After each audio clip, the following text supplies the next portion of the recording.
Senhor: eis que estou à porta e bato. Se alguém ouvir a minha voz e abrir a porta, entrarei em sua casa, e com ele cearei, e ele comigo. Meu jardim, os meus perfumes, para te dar, ó noiva minha. Meu jardim, colhi os meus perfumes, para te dar, ó noiva minha. Os teus perfumes são suaves, o teu amor melhor do que o vinho. Os teus perfumes são suaves, o teu amor melhor do que o vinho.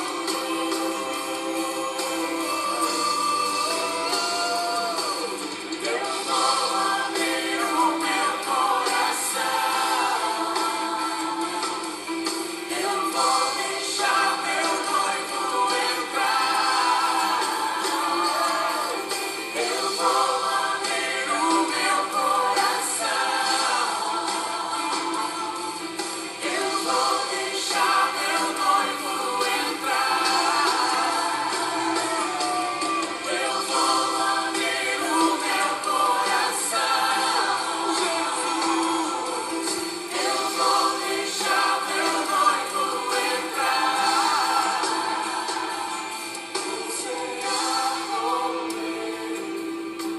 Você vou me entregar.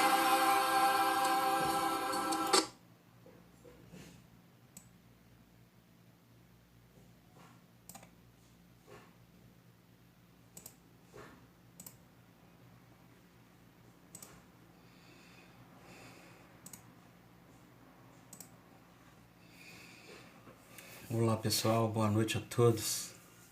Eu espero mesmo que em Deus, né, que seja uma boa noite para você, para sua casa, para sua família, porque vivemos dias de muitas perdas, né, e de muitas tristezas para muitas famílias. Que Deus queira que acabe logo isso, e o acabe logo aqui não significa acabar com pressa, né? Urgência é diferente de pressa. A pressa, ela é inimiga da perfeição, né? Não tem um ditado aí que diz que quando a gente quer fazer as coisas antes da hora e aí acaba fazendo errado? Não é assim que diz o ditado? Mas a urgência significa que a gente respeita os tempos, não é que a gente protela ou procrastina ou muito menos negligencia. A gente tem senso de urgência, mas não tem pressa, justamente para não atropelar os processos. Então é dessa forma, com tranquilidade, e assim chegaremos lá em nome de Jesus, e que Deus nos ajude. Amém, queridos? E hoje nós temos mais um encontro aí, mais uma roda de conversa na presença de Jesus, ao redor do seu evangelho e sobre a ministração do Espírito Santo para novas experiências com Deus nas nossas vidas. Amém? Então vamos orar mais uma vez? Me acompanhe em oração aí. Te convido a orar comigo. Feche seus olhos por mais um instante. Jesus, nós consagramos esse tempo às tuas mãos, Senhor, e te pedimos, tem misericórdia de nós e também abre o nosso entendimento. Abre o nosso entendimento para entendermos o que a tua palavra diz a teu respeito, ó Pai. Abre o nosso entendimento, dá-nos esse caminho de libertação, de liberdade, e assim podermos experimentar a vida abundante que o Senhor tem para nós. Te pedimos isso confiados no teu amor e oramos assim em nome de Jesus. Amém e amém. Amém, meus irmãos. Bom, no nosso encontro de domingo passado, nós falamos de superação parte 1 e hoje é superação parte 2. Eu disse para você que eu ia falar sobre a superação da religião, né? Que o evangelho é a superação da religião. Eu disse para você que eu ia falar sobre a superação da lógica religiosa, aquela lógica de meritocracia, né? De obrigações e benefícios, desobediência, maldição, obediência, bênção. Lembra disso? Nós falamos na semana passada. Então o Evangelho quebra essa lógica porque nós não nos relacionamos com Deus com base nos nossos méritos ou nos nossos sacrifícios, né? Mas nós nos relacionamos com Deus com base na morte e na ressurreição de Jesus, e em nome de Jesus há perdão para nós. Isso é, Deus não aceita com vamos refazer aqui. Deus, ele nos aceita como a gente é, como somos, não pelo que somos, mas pelo sangue de Jesus que nos purifica de todo pecado. E hoje eu quero falar com você, nessa parte 2 de superação, sobre a superação da estrutura da religião. Isso, superação da estrutura da religião. A estrutura da religião também ela é pesada. A lógica religiosa é muito pesada, mas a estrutura da religião ela também é muito pesada. E o nosso texto bíblico, que hoje nós vamos mergulhar nele, é o texto do Evangelho de Jesus, conforme o João escreveu lá no capítulo 15, especificamente aí no versículo 5, tá? João capítulo 15, versículo 5, diz assim a palavra de Jesus, aqui, ele fala assim: eu sou a videira, vocês são os ramos. Se alguém permanecer em mim e eu nele, esse dá muito fruto, pois sem mim vocês nada podem fazer, ou não podem fazer coisa alguma, disse Jesus. Graças a Deus, amém, irmãos? Que o Senhor abençoe a leitura da sua palavra.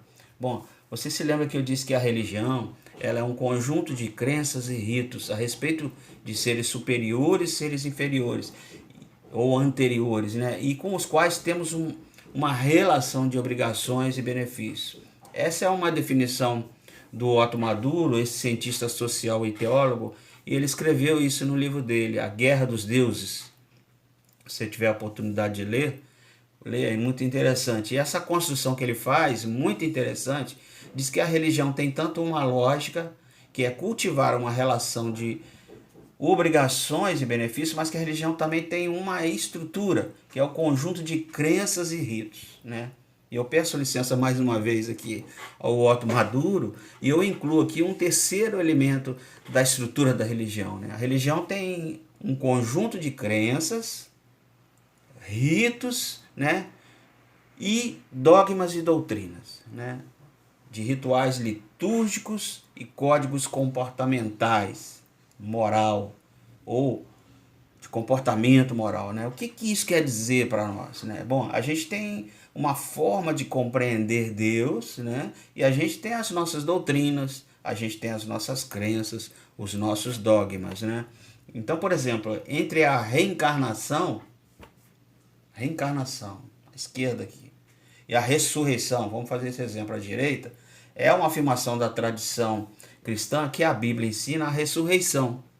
Ela não ensina a reencarnação, né? Por exemplo, nós acreditamos que Deus, ele é a comunhão perfeita de três pessoas. Nós damos isso ao nome de Trindade, a Santíssima Trindade. Deus o Pai, Deus o Filho e Deus o Espírito Santo. Um só Deus, mas em três pessoas, né? Essa é a doutrina da Trindade. Nós acreditamos e cremos que Jesus nasceu de uma virgem e que ele é Deus que se fez carne. É uma dessas pessoas da Trindade, uma das três pessoas divinas. Se fez carne e habitou entre nós, e que Jesus, ele foi concebido pelo Espírito Santo. Isso é uma convicção nossa cristã. Jesus é Deus encarnado e nasceu da Virgem. Então as nossas crenças são nossas doutrinas. Por exemplo, nós acreditamos, como eu já expliquei, que a nossa salvação, ela não é pelas obras que nós fazemos, isso é, não é pelos nossos méritos, mas é pela graça de Deus. Pela graça de Deus nós somos salvos. Isto é, por causa da obra de Jesus na cruz do Calvário, e não por causa das nossas obras. E esse é o conceito bíblico da justificação pela fé. Pela graça sois salvos, por meio da fé. Está lá em Efésios capítulo 2. Depois você dá uma passadinha lá e vê. Então nós temos as nossas doutrinas, nós temos as nossas crenças, mas cremos, por exemplo, que a Bíblia é a palavra de Deus e que nenhum outro livro se compara a esse, porque esse aqui, a Bíblia, esse livro, esse texto é a revelação de Deus. Nós acreditamos que os autores da Bíblia sagrada, dos livros bíblicos, eles escreveram por inspiração do Espírito Santo. Nenhuma profecia foi produzida aqui nesse texto bíblico, na Bíblia, pela mera racionalidade humana, ou seja, pelo conhecimento do homem. Mas Deus esteve falando nesse texto aqui. Ele revelou a si mesmo nesse texto. É isso que quer dizer, nós cremos na inspiração das Escrituras. Então nós cremos que a Bíblia é a palavra de Deus e nenhum outro texto produzido por qualquer ser humano se compara a esse, né? Porque esse aqui foi inspirado por Deus e nenhum outro texto foi inspirado por Deus, e assim nós cremos. Então nós temos as nossas crenças, nós temos as nossas doutrinas, nós temos os nossos dogmas na nossa fé cristã, né? Então uma outra coisa que nós temos as nossas liturgias, nós temos os nossos rituais. Nós nos relacionamos com Deus e nós o cultuamos, nós o reverenciamos, nós o honramos com as nossas liturgias. Ali, por exemplo, no Velho Testamento existia o lugar, existia o templo, existia o sacerdote, existia o sacrifício, né? Então, tem todo um ritual. Não era qualquer um que poderia, por exemplo, oferecer sacrifício. Não era qualquer animal que poderia ser oferecido como sacrifício. Então tem todo um ritual e a tradição cristã também tem. Dentro da tradição, por exemplo, do catolicismo romano, tem a missa, que é uma dramatização, quase que uma atualização da morte de Jesus. A missa é um ritual cristão, né? Nós temos os nossos artefatos litúrgicos, os utensílios do templo, né? E, por exemplo, nós cristãos da tradição reformada, protestante, evangélica, nós não temos rituais tanto quanto as outras tradições religiosas têm, mas nós temos duas celebrações que sempre observamos e observamos como mandamento de Jesus, portanto, muito importantes para nós, né? Guardamos isso no nosso coração. Nós temos, por exemplo, o batismo nas águas, né? Nós batizamos pessoas em nome do Pai, do Filho e do Espírito Santo. E esse você já presenciou, você já passou por isso. Nós emergimos essa pessoa na água e a levantamos da água numa simbologia de que existe uma pessoa que morreu em Cristo e foi sepultado e ressuscitou com Cristo para uma nova vida. Então nós batizamos pessoas em nome do Pai, do Filho e do Espírito Santo. Isso é um ritual de testemunho, de iniciação da fé. E nós temos também uma outra celebração que é a ceia em memória de Jesus. Quando partimos o pão e o vinho, que representam e simbolizam o corpo e o sangue de Cristo, é claro que quando Jesus diz, todas as vezes que vocês comerem desse pão e beberem desse vinho, vocês façam isso em memória de mim. Isso é claro para nós, né? Ele não estava pensando, Jesus quando falou isso, ele não estava pensando que era um domingo por mês no culto da Igreja Batista de Marcos 2. Ele estava dizendo que o pão e o vinho são símbolos de um corpo partido e de um sangue derramado. E que nós podemos fazer isso toda vez que nós temos na mão o pão e temos na mão o cálice. Nós damos graças pela morte e vida de Jesus compartilhada dele para com a gente, para conosco. Mas é um ritual, é uma cerimônia. Por exemplo, a prática das nossas orações é um ritual. Quando eu digo para você, vamos orar, e eu falei isso no começo aqui do nosso encontro, falei, vamos orar, a gente fecha os olhos, abaixa a cabeça e começa a orar. Isso é um ritual. E nós temos tantos outros, nós temos a nossa forma de celebrar a nossa fé, nós temos os nossos rituais. Jesus, por exemplo, nos ensinou, ele falou, olha, se você quiser fazer um bom ritual mesmo, não fica aí orando para os outros ver, não, em pé na rua, em qualquer lugar. Fecha a porta do seu quarto e fica lá. Porque o seu pai vê você em secreto e ele vai te dar a recompensa em secreto. Ele ensinou a gente a fazer isso, sim ou não? Claro que sim. Por exemplo, ele falou, se você quiser dar esmola para alguém, faça isso para as pessoas verem. Faça com discrição, disse Jesus. Porque a pessoa que vai receber, ele não vai saber de quem ele recebeu. Ele vai agradecer a Deus, não vai agradecer a você. Então, faça discretamente. Então, Jesus está ensinando para nós como fazer as coisas. Como fazer a prática, por exemplo, da piedade, que é o que eu falei aqui. Os rituais religiosos, né? Então, também nós temos aí os nossos códigos de comportamento moral. Aquilo que a gente chama de comportamento pecaminoso, né? E que está valendo, viu, irmãos? Está valendo.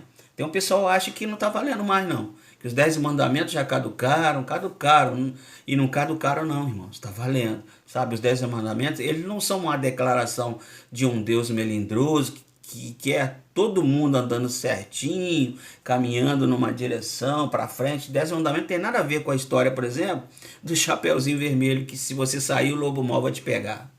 Né? Os 10 mandamentos são uma grande revelação do caráter de Deus e um caminho de vida para nós. Eu acredito que até hoje nós não conseguimos estabelecer e nunca iremos uma tábua de valores e procedimentos morais que supere os 10 mandamentos que estão na Bíblia, na palavra de Deus, sabe? Somente pessoas muito tolas, e como existe pessoa tola nesse mundo, né, não descobriram ainda a vida e a saúde que existe, por exemplo, no dia do descanso, que é observar ali os ciclos dos tempos, né?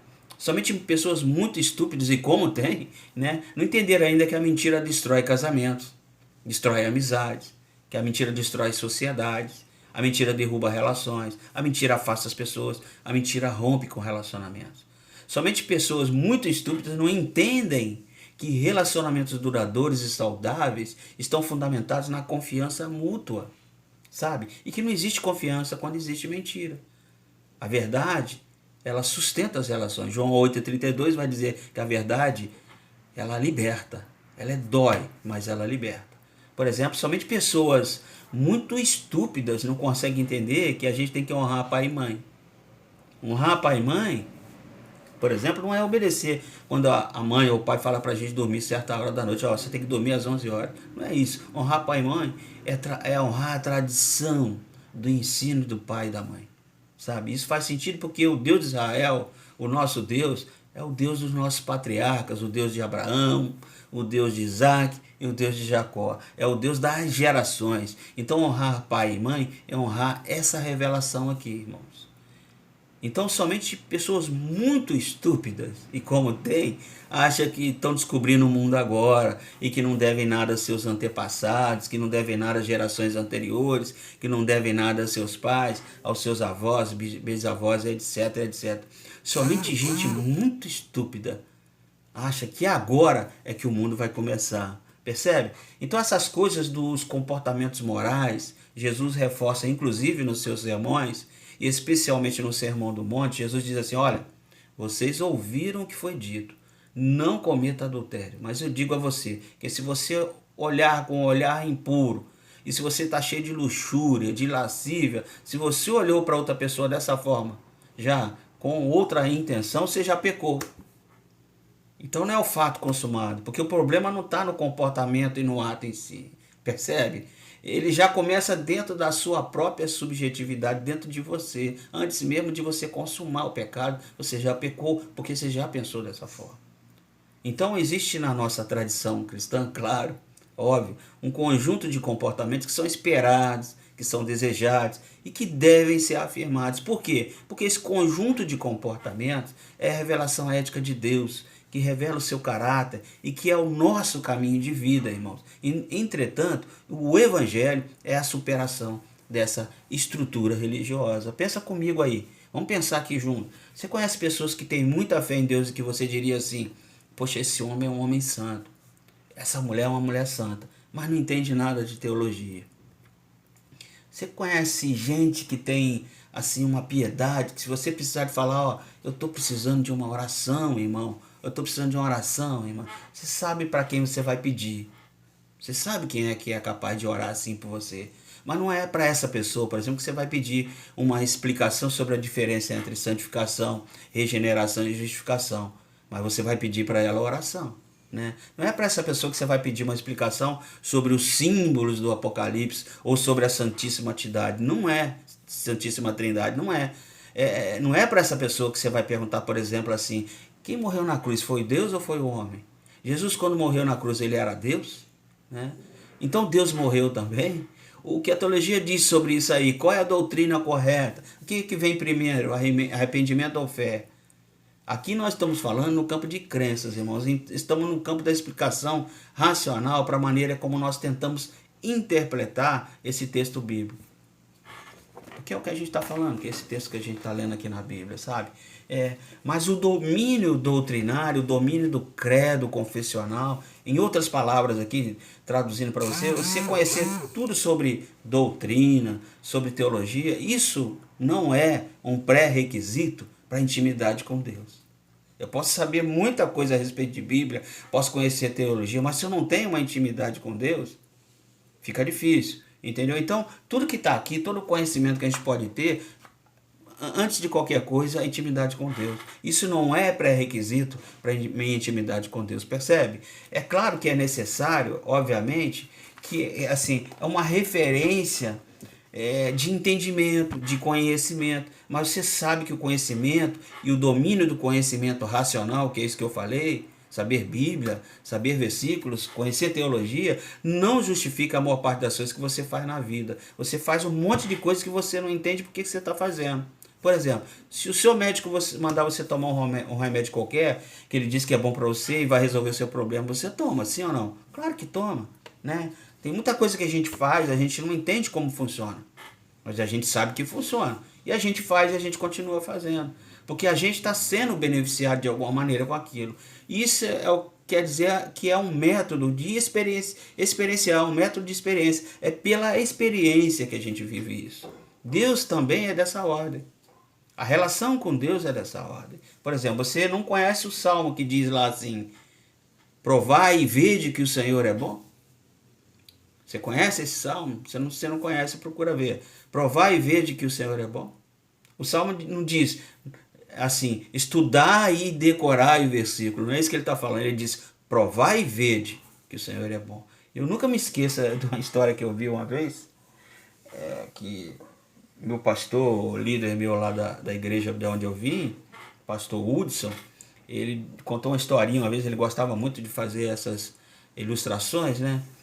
Contando a história de um ator que fez uma declaração assim maravilhosa do Salmo 23, e todos que estavam ali naquele lugar aplaudiram, né?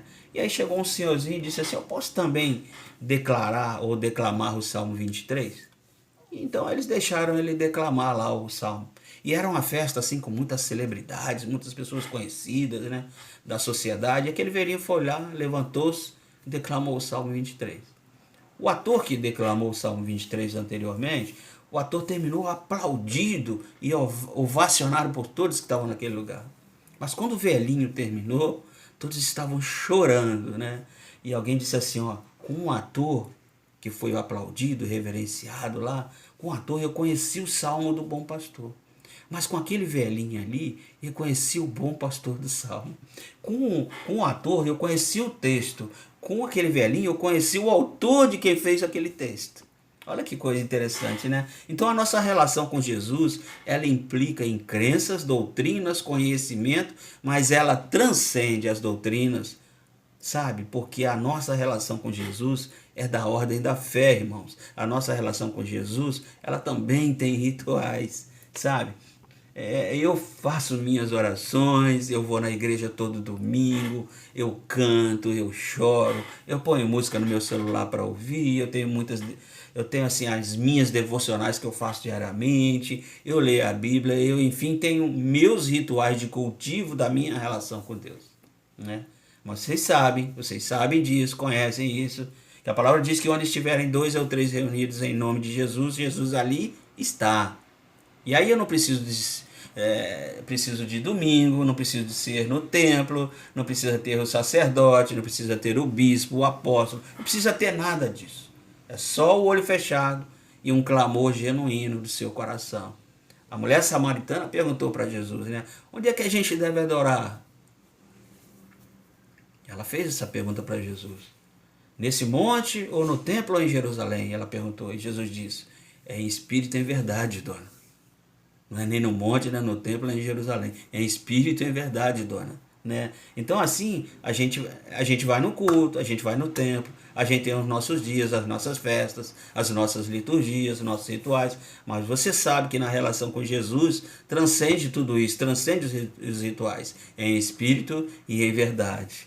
E é claro, né, irmãos, é claro, nós temos os nossos comportamentos e nós tentamos, porque sabemos que os padrões morais revelados na Bíblia Sagrada são os caminhos de vida para nós. Não é moralismo tão somente, são caminhos de vida. Tem um pessoal aí estragando a vida, destruindo família, sabe, destruindo amizades, se autodestruindo porque acha que não é obrigado a se comportar do jeito certo. que Deus está para além do que é certo e do que é errado, né? Então faz o que acha, o que dá na veneta, né? Pode até ser que Deus esteja para além do certo e errado, e está mesmo. Só que você não está, meu irmão. Você não está. Meu amigo e minha amiga, não está. Sabe? Se você trilhar um caminho de morte, vai dar onde? Vai dar na morte. Não tenha dúvida disso. A gente não faz o caminho de vida que é para Deus nos abençoar. E a gente não foge do caminho de morte que é para Deus não nos amaldiçoar. Não é isso, né? A gente sabe que Deus nos ama. A despeito de qualquer coisa, Deus nos ama. A gente faz caminho de vida porque é um caminho de vida. É isso mesmo, sabe? Mas a gente sabe que mesmo quando a gente não faz o caminho de vida, Deus nos ama. Porque Ele não faz acepção de pessoas. Deus quer todos perto dele, sabe? A gente sabe, e se o apóstolo Paulo estava correto a respeito dele mesmo, eu acho que ele estava, porque eu também penso isso a meu próprio respeito, quando ele diz assim, ó, eu sei que o bem que eu quero fazer, eu não faço, mas o mal que eu não quero, esse eu faço. Mas nenhuma condenação pesa sobre mim, porque, por que não pesa? Por causa de Cristo Jesus. Amém, meus queridos? Então, eu tenho que fazer um caminho de vida e me comportar de maneira adequada, observando os padrões e preceitos morais da Bíblia Sagrada, da Palavra de Deus.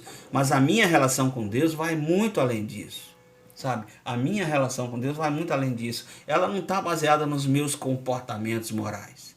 Entende? É isso que Jesus está dizendo. Olha, eu sou a videira verdadeira e vocês são os ramos. Percebe? Ó? Assim, ó. Se vocês estiverem em mim e eu em vocês, interligados, né, um no outro, vocês vão dar muito fruto. Amém, queridos?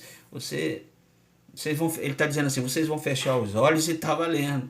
Jesus está falando assim, você não vai saber direito muitas das vezes naquilo que você acredita, por questão de fé, você vai ficar duvidoso de algumas coisas, mas está valendo. E se você cometer alguma coisa do qual você vai se envergonhar, e se você vai pecar, mas se pecar, creia que o amor de Deus não mudou para com você. Continua na fé, continua perseverando, continua na vida. Por quê? Porque a nossa comunhão, irmãos, transcende tudo isso. A crença transcende aos ritos e transcende aos tabus e aos códigos morais. Amém, querido?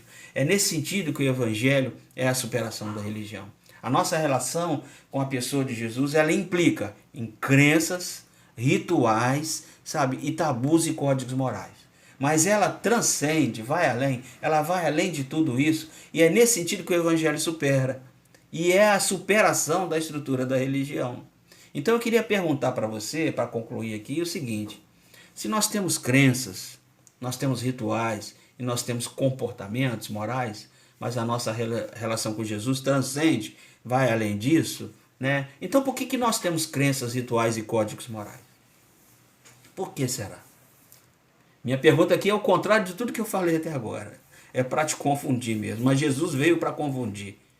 Ele veio para botar um monte de coisa na sua cabeça para você questionar. Sabe? Qual é a utilidade das crenças, das doutrinas, do estudo da Bíblia? Porque eu, por exemplo, dedico boa parte da minha vida a explicar a Bíblia para as pessoas.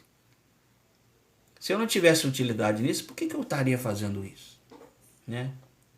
Eu ia dizer simplesmente para as pessoas, olha, busca Deus, Deus é tudo. Né? Por que é importante estudar a Bíblia? Por que o conhecimento e a interpretação da Bíblia Sagrada, por que as nossas doutrinas e as nossas crenças são importantes? Elas não são imprescindíveis, é verdade, para a nossa relação com Jesus, mas são importantes. Então por que são importantes? E qual é a utilidade delas? Qual é a verdadeira utilidade? Eu, por exemplo, sou pastor de igreja evangélica batista, né? E há anos eu vou na igreja todo domingo. Fora esse momento de pandemia, eu vou na igreja às quartas-feiras e aos domingos 2 vezes, pela manhã e à noite, né? Então, para que eu vou lá? Cantar as mesmas músicas, encontrar as mesmas pessoas, fazer orações. Para quê? Por que será que eu faço isso? Por que eu participo desses rituais? Qual é a utilidade disso para mim, para minha vida, para minha família? E qual a utilidade desses códigos morais? Qual a utilidade de eu ensinar para os meus filhos, por exemplo, que isso é pecado e que você não deve fazer isso? Deus falou que isso você não deve fazer porque está na Bíblia. Né? Qual a utilidade de seguir os preceitos éticos morais da Bíblia Sagrada, né? Então, irmãos, crenças, rituais, dogmas, eles são importantes para nós, para fortalecer a nossa fé, né? Para muitos hoje, a importância da igreja, ela ficou meio que de lado, sabe? Tem gente que prioriza tantas coisas na vida e não prioriza a comunhão, estar em comunhão com os irmãos, porque acha cansativo ir lá todo domingo para cantar as mesmas músicas, né? Orar com os irmãos, né? Fazer as mesmas coisas. Já não tem mais sentido para as pessoas, muitas pessoas isso. Por isso eu disse que há muitas pessoas estúpidas por falta de conhecimento da palavra de Deus, né? Então a minha pergunta para você nessa conversa de hoje é a respeito dessa utilidade, da relevância, da necessidade, da bênção que são essas crenças, os rituais e os padrões éticos e morais que a Bíblia nos ensina. Reflita sobre isso. Peça ao Espírito Santo para te iluminar, para Ele poder abrir os seus olhos, você conseguir enxergar o Evangelho de Jesus como ele deve ser, o Evangelho puro e simples que a gente deve praticar na nossa vida diariamente. Sabe, talvez antes da pandemia e depois da pandemia, talvez o mundo mudou, irmãos, esse é fato. Então talvez seja uma oportunidade para você rever os seus conceitos de antes da pandemia e agora após a pandemia. Será que esse tempo aí de isolamento te fez pensar o quanto é importante estarmos reunidos, cumprindo o que Jesus nos mandou, os mandamentos, e também as nossas crenças, os nossos dogmas, sabe? Os nossos rituais e principalmente o que nos ensina um comportamento moral para que a gente tenha um caminho de vida e não um caminho de morte? Reflita sobre isso e peça ao Espírito Santo para iluminar você. Em nome de Jesus. Amém? Que Deus te abençoe, te guarde sempre e até o nosso próximo encontro em nome de Jesus.